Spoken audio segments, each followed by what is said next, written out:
all cool. Chillin' out, maxin', relaxin' all cool. Chillin' out, maxin', relaxin' all cool. And all shooting some b-ball outside of the school. In 1988, Will Smith and DJ Jazzy Jeff were on top of the world. Their second album, He's the DJ, I'm the Rapper, was well on its way to being 3 times platinum. And the album not only peaked at number 4 on the Billboard 200, but the duo also went on to win the first Grammy for the Best Rap Performance the following year for the single Parents Just Don't Understand. Unfortunately, their follow-up album, And In This Corner, failed to reach the same success, which is an understatement since it only went gold with just around 500,000 albums being sold. To add to that, it was obvious that Will Smith thought the checks would keep rolling in because he openly admits that he was careless with his money and didn't pay his taxes, which ultimately led to him owing the IRS over $2 million.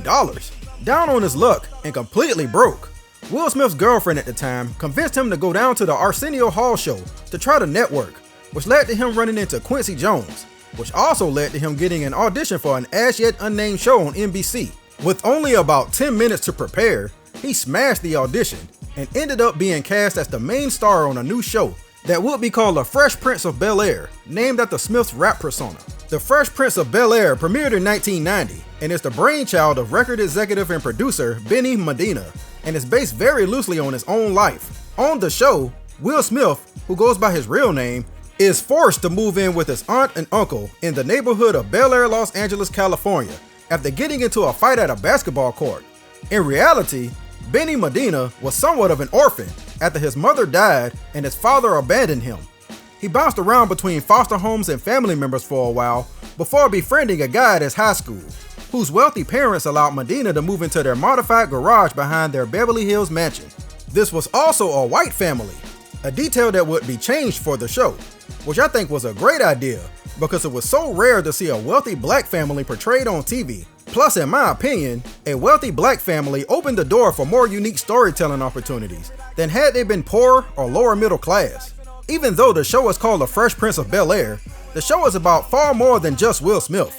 He's supported by his aunt Vivian Banks, who was portrayed by Janet Hubert for 3 seasons, before being replaced by Daphne Reed for the last 3 seasons. The rest of the Banks family might have just been one of the best casting jobs in TV show history, as everybody played their parts to perfection. There's Vivian's husband, Uncle Phil, who's played by James Avery, who had a lengthy TV show and voice acting career even before The Fresh Prince, and who I best remember as the voice of the Shredder in the Teenage Mutant Ninja Turtles cartoon. They also have 2 daughters, Hillary and Ashley, played by Karen Parsons and Tatiana M. Ali, who were still fresh actresses at the time, and a son named Carlton, played by Alfonso Ribeiro, who had done some TV show work and that one Michael Jackson commercial that we all know. Rounding out the cast is a wisecracking butler named Jeffrey, played by British actor Joseph Marcel. The Fresh Prince ran for 6 seasons, and even though it lost a little steam after season 4, it remained funny throughout and provided fun family entertainment from the beginning of its run until the end. I've always admired the show because it was never afraid to tackle tough subjects from multiple perspectives. There's some subtle jankiness to it, like the walls of the set moving in season 1, Will Smith mouthing everybody's lines, or the show never figuring out which side of the hall the front door was on, but overall, it was easily the best black family show on TV. Yes, even better than The Cosby Show. Direct all of your hate to the comments. I'm ready for it. Today I'm picking 10 of my most favorite moments from the TV show. There's far more than 10 great moments, but I did my best to narrow it down to the ones I thought were the most funny or impactful. Keep in mind that this is my own personal list, so of course your favorite moments may differ. Without further delay, here are my top 10 favorite Fresh Prince of Bel-Air TV show moments.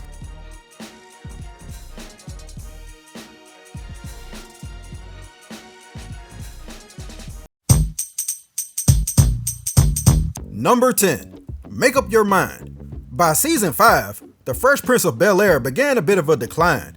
It might have had a little to do with the out-of-nowhere storylines like Uncle Phil randomly opening a record store that's barely ever mentioned again.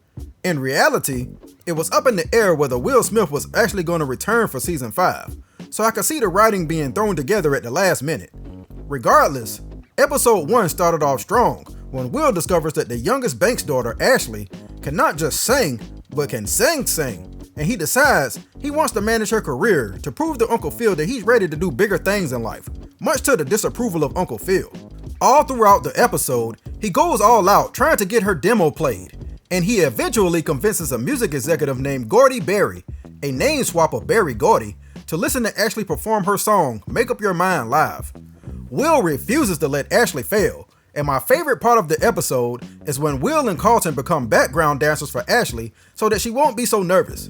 But in true Carlton fashion, he goes way overboard with the spotlight. Dance, although I'm crazy, I can't live without you, and you're wasting my time. By the way, to this day, Ashley's song is still fire. Number 9. Break Out Lucille. What I really liked about the Uncle Phil character is that the show never shied away from the fact that even though he's a rich lawyer, he had humble upbringings and wasn't always rich and successful. He keeps that aspect of his life suppressed, not because he's ashamed of it, but because he wants his family to have better than he and his wife did. His lifestyle is in direct contrast to the more street-savvy attitude of Will, who even though he constantly talks about being from the mean streets of Philly, is too young to actually have any experience in life.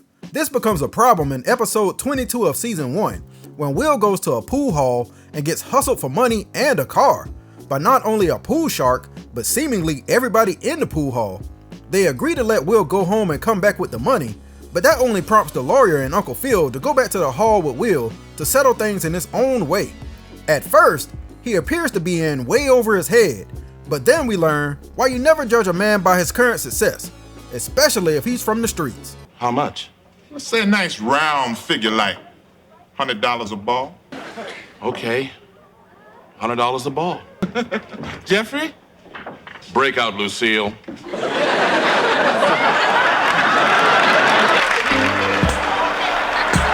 Don't let the suits and law degree fool you.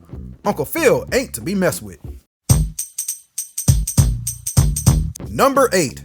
Why don't you just use your nails?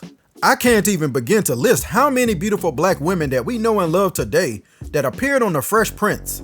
Everybody from Naomi Campbell to Vanessa Williams to Vivica Fox. Some even appeared twice as different characters like Nia Long and Queen Latifah. In episode 1 of season 2, Will falls madly in love with a girl named Kathleen, who's played by Tisha Campbell, and the relationship is moving just a little too fast for Aunt Viv and Uncle Phil.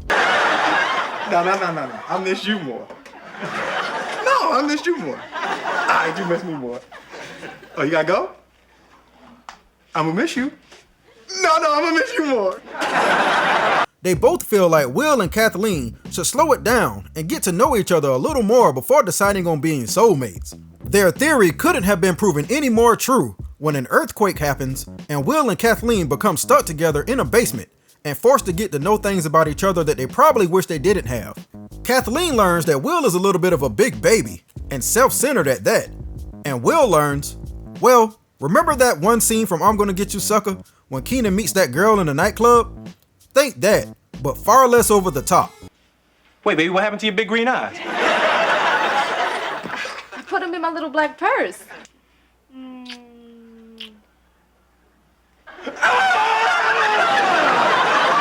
Here, look, I can't open this thing. I thought you're supposed to be the big man. Look, you the one that's hungry. Use your fingernails. Look, here. Knock yourself out. This episode shows off Tisha Campbell's early and often underrated acting ability in TV shows. Number 7. Vitamin E. Will Smith openly talks about how much he hates some of his performances on The Fresh Prince and how the show helped him become a better actor. But on the contrary, I feel like he turned in some pretty decent performances on the show. That was definitely the case in episode 19 of season 3, when Will gets so weighed down by all of the extra activities that he has going on that he ends up being offered speed by one of his classmates, just in case he wants to casually get into drugs as a teenager. This was 3 years before Family Matters would tackle a similar subject, so having a drug-themed episode in a black sitcom was somewhat new. Struggling with a pimple right before a big dance at the school, Carlton mistakenly takes the speed that was in Will's locker, thinking it was vitamin E. And I mean, he takes all of it, except one. Even vitamins aren't supposed to be down like that. This leads Carlton to passing out and ending up in the hospital. He doesn't want Will to get in trouble, so he covers for him, but But that only makes Will feel worse, because now everybody thinks Carlton is an idiot. This leads to Will confessing that it came out of his locker, and he's forced to apologize in front of their entire family. For some reason, it's an extremely tense moment, even just watching it, and it's shot in a way where you feel yourself in Will's shoes, even though you ain't got nothing to do with it. I mean, I had basketball practice and I had finals and everything. And then Carlton. I'm sorry. Come here. I'm sorry, man. It's okay. It's also the first time Will Smith cries on the show, despite people thinking it's another moment we'll get to later. Number 6, I Have a Secret. Season 4, episode 5, is mostly about Carlton finally losing his virginity to a woman named Joanne.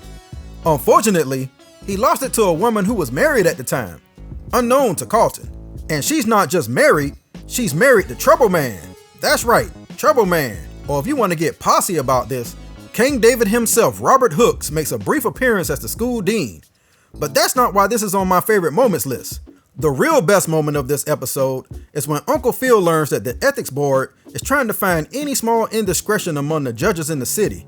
And since he became a judge in the previous season, he doesn't want anything to cost him his job. That's when the butler Jeffrey reveals that he has a secret. Everybody is worried about what it might be. Could he be here illegally?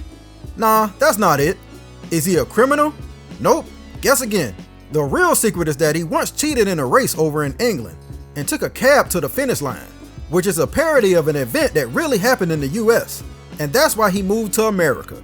The family's reaction to his confession never gets old.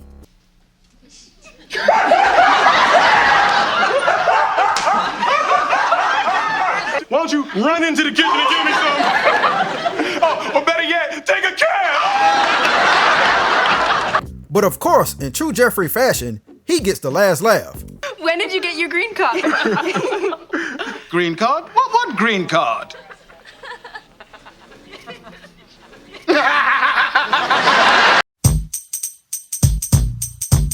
Number 5, you don't even know what that means. One thing great about The Fresh Prince of Bel-Air is that it's never afraid to tackle issues about race, even if that means dealing with racial issues within our own community.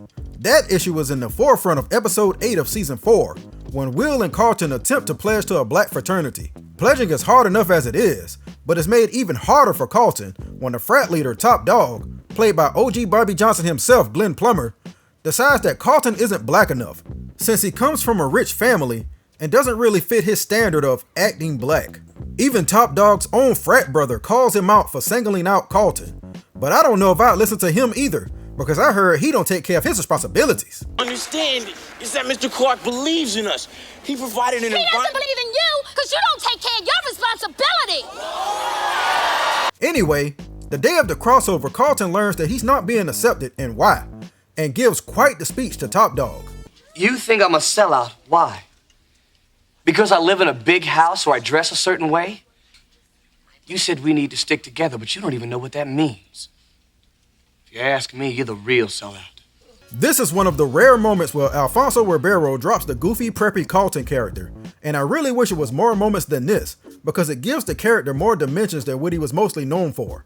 Bottom line though, don't put black people in a box for being different. Number 4, get out of the car, Carlton. I always laugh a little when I hear people talk like police brutality and profiling are a new thing. Black TV shows have been doing episodes about police mistreatment for years, and it's like an inside joke in the black community. It's almost a given that you're going to be harassed at least once in your life if you're black, so you might as well be prepared like Will Smith was in season 1, episode 6, when he and Carlton are pulled over by the cops because they were driving a luxury car while black. Carlton is totally unprepared for this situation, and this episode highlights 2 things. One, that being raised in a sheltered environment leads to you not only being unsympathetic to the issues, but also unqualified to tell somebody else what to do in this situation. Just a sec. But the thing is, officer, this isn't my car. Get out of the car, Carlton. What? He's going to tell us to get out of the car. You watch too much TV, Will. Get out of the car. The second is that cops who are like this usually assume that you or anybody in your family doesn't understand the law and that it will be easy to violate your rights. But Uncle Phil, being a lawyer and all, sets the situation right in his best Uncle Phil way. Did you notify their parents? No, because we're their parents. So, officer, don't tell us to wait, and don't tell us to sit down. Just open that damn cell and let those two boys out of there, or I'm going to tie this place up in so much litigation that your grandchildren are going to need lawyers.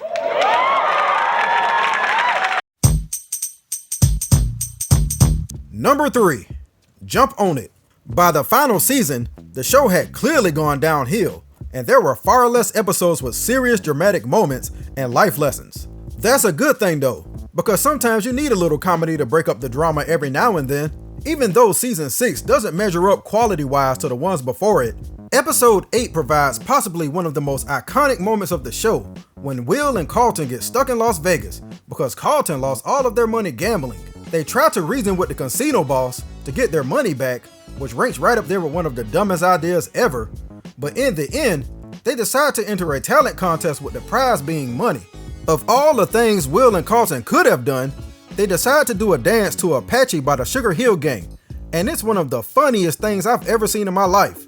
In a behind the scenes video, Will Smith talks about the fact that they would do this little dance all the time in the backstage area as a joke, and you can see them do it at random times in the background all throughout the show's run.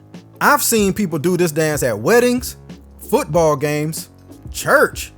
Hell, we even did it on the field when I was in the band in high school.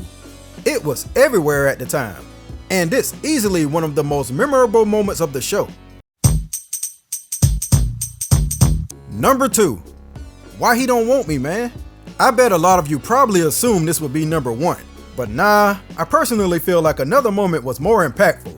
In episode 24 of season 4, Will's daddy, Lou, shows up out of nowhere, and nobody in the family is prepared for it. He's played by Ben Vereen, and after 14 years of not being in his life, he tells Will that he's ready to make things right. One aspect of this episode that I like is that Daphne Reed gets a chance to really show that she can act, and by this point, I think she got past the idea that she wasn't as good as Janet Hubert. Personally, I feel like they were a tie.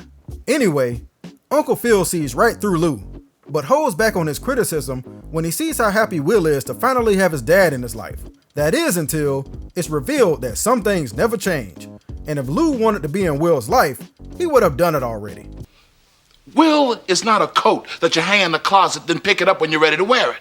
He takes off once again, never to be seen, and Will Smith channels the reaction of many men in this world who may have had absentee fathers and never really knew how to express their feelings about it. I had 14 great birthdays without him. He never even sent me a damn card. To hell with him! Nah, you know what, Uncle Phil? I'm gonna get through college without him. I'm gonna get a great job without him. I'm gonna marry me a beautiful honey, and I'm gonna have me a whole bunch of kids. I'm gonna be a better father than he ever was. How come he don't want me, man?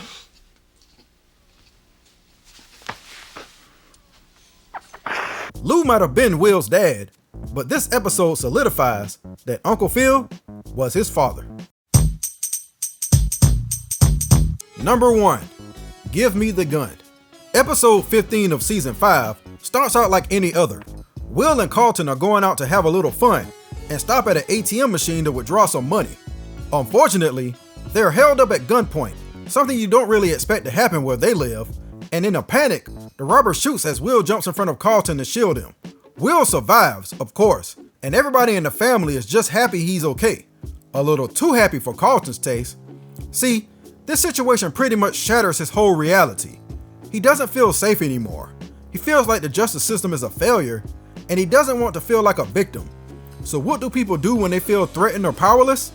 Well, in Carlton's case, he goes to buy a gun, and when Will feels it during a hug, he tries to tell his cousin that that's not who he is, and that having a gun makes him no different than the people he hates. What follows is, bar none, the best acting that Will Smith has done on the entire series, and you can tell by this point that he had vastly improved since the beginning. I saved your life, man. I saved your life. You owe me! Now give me the gun, Carlton. Give me the gun. I saved your life. I want the gun! Carlton is not just his cousin, but his best friend. And he knows that this situation has forever changed not just Carlton, but both of them. And he doesn't even have to say it. It all comes through in his performance.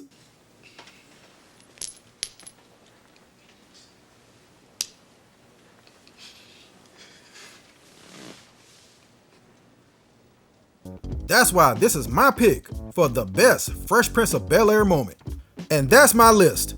Once again, there's no way to cover everything in one video. So let me know what are your best Fresh Prince of Bel-Air moments, and I'll see you next time.